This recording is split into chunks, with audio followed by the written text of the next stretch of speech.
Iverina eto Madagasikara isika taranja fototra atletisme semi marathon federa'ny tompontakany Afrika aty amin'ny tapany atsimo izay nitanterahana teto Madagasikara tamin'ity maraina ity. Nanjakany zareo afrikanina tatsimo tanteraka satria dia izy ireo avokoa no nandrombaka ny laharana telo voalohany na teo amin'ny sokajy lehilahy na teo amin'ny sokajy vehivavy.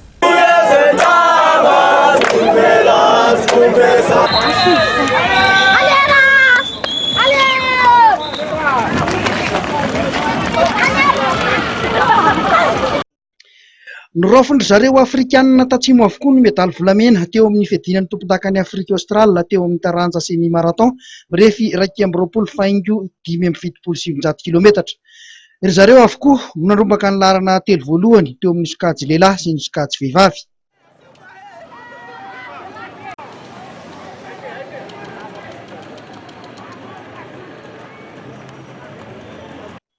Teo amin'ny sokajy lehilahy dia Imanja Davida no nisalotra ny medaly volamena 2 minitra sy 4 sekondra sy 2,20 no namitany ny 220 kilometatra.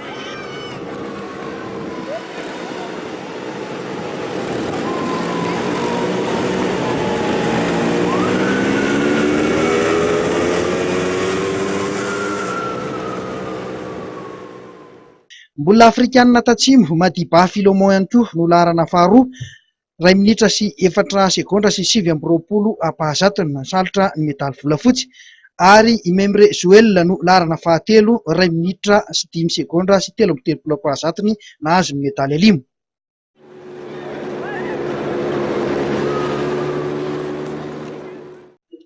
Tany amin'ny laharana fahaefatra no nisy ny malagasy tamin'ny alalan'ny Rakotondra Sofilzansa 2 minitra sy 7 sekondra sy 3,20 izay narahany Ajanerinandreparany 2 minitra sy 4 sekondra sy 4,20 mafy ry zareo afrikanina tatsimo teo amin'ity fanana azakazaka semi marathon ity.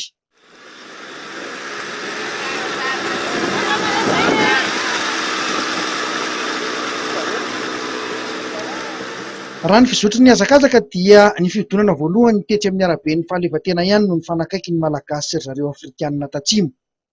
Nanomboka nivoaka ny tinelina Iazo Nanosy sy Mahamasina iny dia efa nitarika teo amin'ny elanelana 400 metatra teo ry zareo afrikanina tatsimo.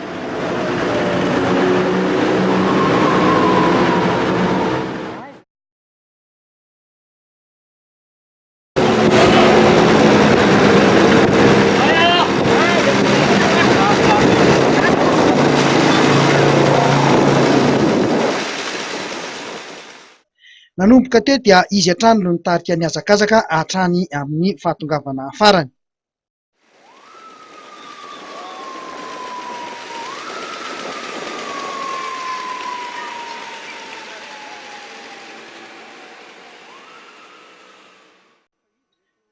Tany amin'ny laharana faraka 12 kosa no nisy ilay teratany Botswane 2 minitra sy 4,20 sekondra sy 2,20 ary laharana faha 5 no nisy an'ny Filtjifrid sy teratany Mauritiana izay isany nandray anjara tamin'ity faninanana ity.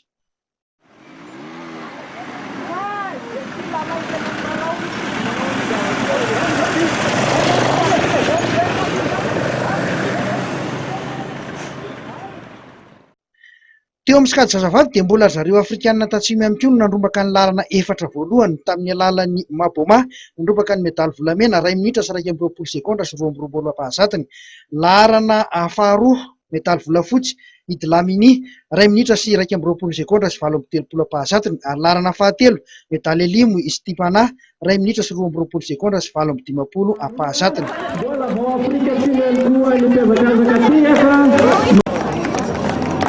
Naizana zanefanya sy ambany zavatra ihany koa isika eto Madagasikara. Mbola mpiazakazaka.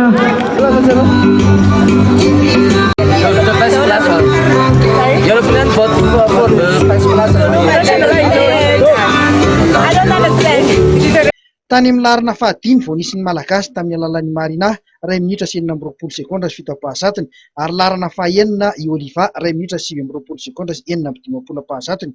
Vokatra teo amin'ny azakazaka 10 kilometatra ho an'ny manana karapilalaovana sokajy lehilahy kosa indray dia Rakoto ary manana heritina avy amin'ny Kosfa ny laharana voalohany, laharana faharoa Andremy Fidy Tojoniaina 3FB Analamanga ary laharana fahatelo dia Ralay ary manana Tojoniaina avy amin'ny Kosfa.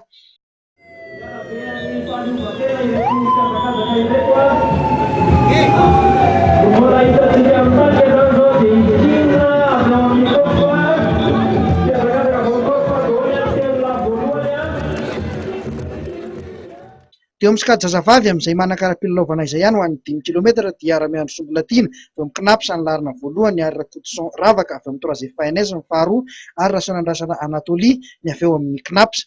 Mizotra araka ny tokony ho izy ity faninanana ity saingy hita ho tsy voafehy kosa ny lafin'ny famovoizana tamin'ity androany ity satria dia sahirana ireo mpiazakazaka teny antsefatsefany ireo fiara. Nisy mihitsy moa ny mpiazakazaka iray teo amin'ny 5 kilometatra izay voadonan'ny fiara tamin'ity maraina ity.